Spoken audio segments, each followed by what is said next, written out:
রাজধানীর হাতিরঝিলের লেক থেকে রাহানুমা সারা নামে এক নারী সংবাদকর্মীর মরদেহ উদ্ধার করা হয়েছে। তিনি জিটিভির নিউজরুম এডিটর হিসেবে কর্মরত ছিলেন। পুলিশ জানিয়েছে, গত রাত ৩টার দিকে লেকে ভাসমান অবস্থায় তার মরদেহ উদ্ধার করেন এক পথচারী।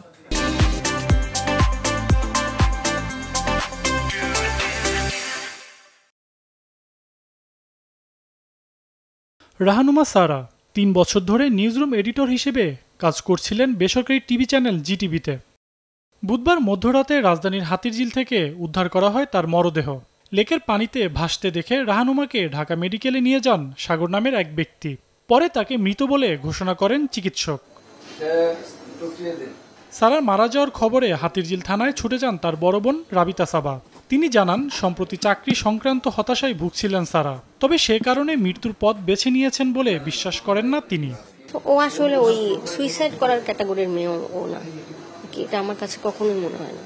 এখন তো আসলে আমরা কিছু বুঝতে পারতেছি না, এটা তো আসলে পুলিশ সমাধান করবেন যে আসলে কি, তারপরে আমরা বলতে পারবো। তার আগে তো আসলে আমরা এভাবে কিছু বলতে পারি না। পুলিশ এখনো মৃত্যুর কারণ জানতে না পারলেও গেল ২৪ ঘন্টায় সারার কয়েকটি ফেসবুক স্ট্যাটাস তৈরি করেছে রহস্য। মৃত্যুর আগে মঙ্গলবার রাত ১১টা ৬ মিনিটে সারার বন্ধু ফাহিম ফয়সালকে ট্যাগ করে একটি স্ট্যাটাস দেন। ইংরেজিতে লেখা এই স্ট্যাটাস অর্থ হলো, তোমার মতো বন্ধু পাওয়াটা দারুণ ব্যাপার ছিল। সৃষ্টিকর্তার তোমার মঙ্গল করুন। আশা করি তুমি তোমার স্বপ্ন শিগগিরই পূরণ করবে। আমি জানি আমরা একসাথে অনেক পরিকল্পনা করেছিলাম। দুঃখিত, আমাদের পরিকল্পনাগুলো পূরণ করতে পারলাম না। আর এই স্ট্যাটাসের কমেন্টে সারার সেই বন্ধু ফাহিম লিখেন, তুমি আমার সবচেয়ে ভালো বন্ধু। এই বন্ধুত্ব নষ্ট করো না, তোমার নিজের কোনো ক্ষতি করো না।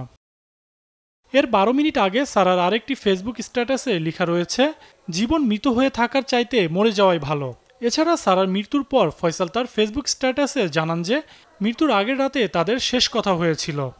আমাদের লোক ডিএমসিতে যাবে, গেলে সুরতাল করব, পোস্টমর্টেম করব, দেন আমরা দেখব আর কি বিষয়টা কি। নিহত রাহানুমার ফেসবুক স্ট্যাটাসে দেখা যায়, সম্প্রতি বৈষম্য বিরোধী ছাত্র আন্দোলনে সক্রিয় ভূমিকা ছিল তার।